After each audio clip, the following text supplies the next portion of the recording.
고도 근시와 초고도 근시 질환을 가진 분들을 위해서 말씀드리겠습니다. 고도 근시는 이제 마이너스 6디옵터 이상이면서 안구의 축장 길이, 그러니까 안구의 앞에서 뒤에까지 길이가 26 밀리미터 이상인 사람을 보통 이제 고도 근시라고 그러고요. 마이너스 9디옵터를 넘어가는 분들은 이제 초고도 근시라고 이제 또 따로 얘기를 합니다. 고도 근시건 초고도 근시건, 특히 이제 초고도 근시는 그 자체로 여러 가지 이제 안과적인 질환들을 좀 많이 유발을 할 수 있기 때문에 뭐 수술을 받는 분이건 아니면 받지 않은 분이건 기본적으로 좀 몇 가지 알고 계시는 게 좀 좋을 게 있어서 드리겠습니다. 처음에 일단 도수가 높은 이제 고도근시, 초고도근시 환자분들은 일반인에 비해서 이제 백내장이나 녹내장이나 망막질환 같은 게 좀 더 빨리 또 많은 빈도로 생긴다고 되어 있습니다. 보통 이제 백내장 같은 경우에는 뭐 시력이 떨어지고 그러기 때문에 이제 본인이 증상을 좀 빨리 느끼기 때문에 이제 병원 진료를 보고 적절하게 치료를 받는 게 좋은데, 녹내장이나 망막질환의 경우에는 이제 좀 심해질 때까지 본인이 모르는 경우가 있습니다. 그래서 본인이 눈이 조금 나쁘다, 그러니까 좀 도수가 좀 높은 그런 안경을 쓰고 계신 분이라든가 아니면은 뭐 여러 가지 시력 교정 수술을 받은 분이라도 유전적으로 나의 어떤 이 고도근시나 초고도근시의 그런 유전적인 그런 소인이 변한 것은 아니기 때문에 안과적인 정기검진을 꼭 받으실 걸 제가 추천드리고요. 녹내장의 경우에는 특히 이제 가족력이 있는 경우, 뭐 부모님이나 아니면 형제분들, 그런 분들이 가족력이 있는 분들은 처음에 이제 그런 얘기를 들었을 때 한번 꼭 진단을 받아보시고 이상이 없더라도 1년에 한 번 정도 꼭 정기검진 받는 걸 추천드리고요. 고도근시나 이제 초고도근시에서 생기는 이제 망막 질환들이 이제 몇 가지가 있습니다.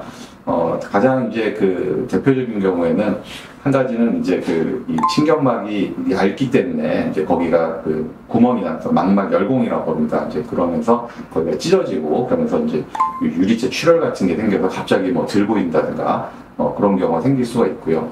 보통 그렇게 유리체 출혈이 생기게 되면은 시력이 급격히 떨어지기 때문에 병원에 빨리 방문해서 유리체 출혈이 좀 가라앉은 다음에 망막 열공 찢어진 부분이 생긴 부분으로 이렇게 울타리 치듯이 레이저를 쳐서 더 이제 망막이 찢어지지 않게 하면 치료를 받으면은 좋아지겠습니다.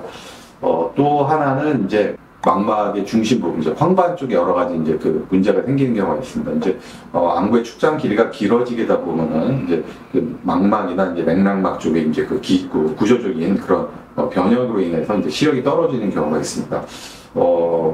그런 경우는 사실은 뭐 특별한 치료를 할 수 없는 경우도 있을 수 있습니다. 그리고 또 한 가지는 황반 쪽에 이제 있으면 안 되는 그런 혈관들이 자라가지고 시력을 떨어뜨리는 경우가 있습니다. 그런 경우에는 조기에 이제 검사를 해가지고 혈관을 줄이거나 없애는 그런 레이저 치료를 한다든가 그것 때문에 2차적인 여러 가지 이 황반 부종이나 그런 걸 줄이는 눈에 주사를 놓는 그런 치료를 받으면은 또 어느 정도 좀 치료를 할 수가 있습니다.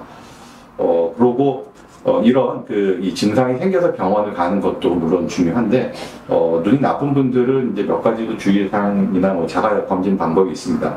아까 말씀드린 이 망막에 열공이 생기면서 뭐 망막 출혈이나 그런 게 생기는 경우에는 약간 자각 증상이 있습니다. 대표적인 경우가 이제 비문증이라 그래서 갑자기 이렇게 환한 벽 같은 데를 보게 되면 이렇게 아지레 같은 게 보이는데 갑자기 그게 수백 개씩 보인다든가, 특별히 한 것도 없는데 갑자기 이렇게 번개짓이 눈에 광시증이라 그래요. 이렇게 번개짓이 뭐가 번쩍번쩍하면서 커튼 가르지 시야를 가린다든가 그런 증상이 있을 때는 망막에 열공이 생기거나 아니면 또 이제 망막 열공에서 망막이 박리가 되는 데까지 증상이 진행되는 거기 때문에 그런 경우에는 빨리 안과 진료를 보는 것이 중요합니다.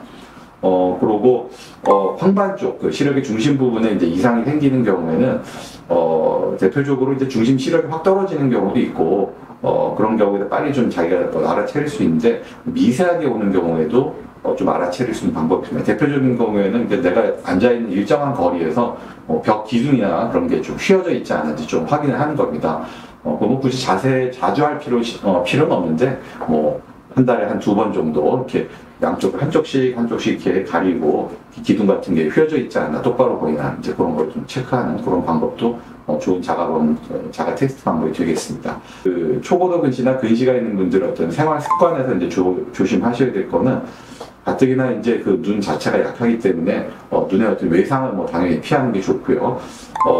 이제 아까 말씀드린 대로 망막이 좀 찢어지기 쉽다 그랬잖아요. 그래서 어떤 속도가 급격하게 움직이는 운동들, 뭐 대표적으로 뭐 이렇게 뭐 번지 점프를 한다든가, 다이빙을 한다든가, 뭐 롤러코스터를 너무 많이 탄다든가, 아니면 머리를 뭐 직접적으로 부딪히는 뭐 헤딩을 한다든가, 그런 거는 이렇게 눈이 이렇게 충격이 가면서 눈이 이제 이 안에서 이제 울릴 수가 있거든요. 아니면 이제 진동기구 같은 걸로 눈 근처를 이렇게 자꾸 자극을 준다든가 그런 것도 눈에 자극을 주면서 그 신경막에 영향을 줄 수 있기 때문에 그런 건 좀 피하는 게 좋다고 생각이 됩니다. 그리고 모든 이제 그 사람들한테 이제 드리고 싶은 얘기 중에 하나는 요즘 이제 뭐 기후가 뭐 극단적으로 지금 변하고 있잖아요. 올해도 상당히 덥고 그런데 우리나라 사람들은 뭐 어린아이나 나이 드신 분들이나 선글라스를 너무 안 낍니다. 사실은 선글라스를 끼는 거는 멋으로 생각하지 마시고 눈 건강을 위해서는 꼭 쓰는 게 좋습니다. 뭐 진짜 흐린 날이나 비 오는 날 아니면은 웬만하면 선글라스를 좀 끼시고 그게 이제 뭐 여러 가지 이제 뭐 백내장 같은 것도 예방을 좀 하는데 당연히 도움이 되고요. 지금 당장은 아니지만 이제 수명이 길수록 자외선 축적량이 많으면 황반변성 같은 것도 좀 많이 생길 수 있기 때문에 선글라스 끼는 거는 제가 좀 추천드리고 싶은 그 눈 보호 방법 중에 하나고 어쨌든 이제 뭐 여러 가지 얘기가 있었지만은 이제 정리해서 말씀드리면은 고도근시나 초고도근시 환자들은 생활에 있어서 이렇게 급격하게 눈에 충격을 주는 행동이나 이런 건 좀 피하시고 자가검진 방법으로는 이제 한쪽씩 가리고 시력이나 아니면은 기둥 같은 게 휘어져 있잖아요. 변시증이라고 그러는데 그걸 한번 자가검진을 해보시는 방법이 또 필요하고요. 이제 아무 이상이 없더라도 1년에 한 번 정도 안과 검진 보는 걸 꼭 추천드리고 생활 속에서는 이제 선글라스 잘 끼시고 특히 이제 나이가 이제 40 넘어가시는 분들 중에서 이제 고도근시, 초고근시 어떤 분들은 루테인 같은 걸 좀 복용하시는 거는 황반에 좀 도움이 되긴 황반 변성이 예방하는 데 도움이 되기 때문에 다시 한번 추천드리겠습니다. 네, 감사합니다.